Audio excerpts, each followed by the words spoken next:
ପଢିବା ପଶୁମାନଙ୍କ ବିଷୟରେ ହେଲା। ପଶୁମାନେ କଣ ଇଂଲିଶରେ କଣ କୁହନ୍ତି? ଆନିମାଲ୍ସ। ହଁ ଫାର୍ଷ୍ଟ ଏଇଟା କିଏ ଚିହ୍ନିଛ ମତେ କୁହ? ନା ଏଇଟା କୁହ, ଏଇଟା ମତେ କୁହ। ଲାୟନ। ଏଇଟା ବାଘ। କଣ? ଟାଇଗର। ହଁ ଏଇଟା କଣ? ଏଲିଫେଣ୍ଟ। ଓଡିଆ ଓଡିଆ କଣ? ଏଇଟା କଣ? ଜିରାଫ। ହଁ ଏଇଟା ଏଇଟା ଜେବ୍ରା। ମଙ୍କି। ଓଡିଆ ଓଡିଆ।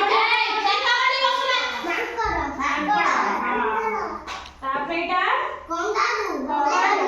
ଏଇଟା ଭାଲୁ। ବିୟର କହନ୍ତି ଆକୁ। ହଁ ଏଇଟା ଭାଲୁ। ହଁ କ୍ୟାଟ୍ ଓଡିଆ କଣ କହନ୍ତି?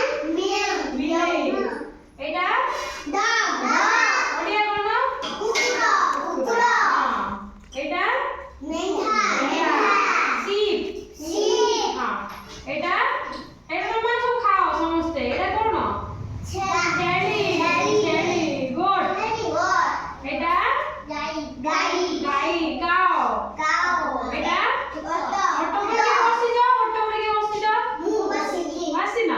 ବଡ ହେଲେ ବସିବ ଆଉ। ଏଇଟା କଣ? ବସିବ। ହଁ ଏକୁ ଇଂଲିଶରେ କହନ୍ତି? ହଁ କ୍ୟାମେଲ। ଏକୁ କଣ କହନ୍ତି? ଷ୍ଟାରଫିଶ। ଏଗୁଡା ମାଛ ହେଲା। ଏଟା କଣ ରୁହେ? ପାଣି। ହଁ ସମୁଦ୍ରରେ। ଏଇଟା ପୋଖରୀରେ ରୁହେ। ଅକ୍ଟୋପସ। ଏଟା ବି ସେଇ ସମୁଦ୍ରରେ ରୁହେ। ସମୁଦ୍ରରେ ରୁହେ ଏଟା।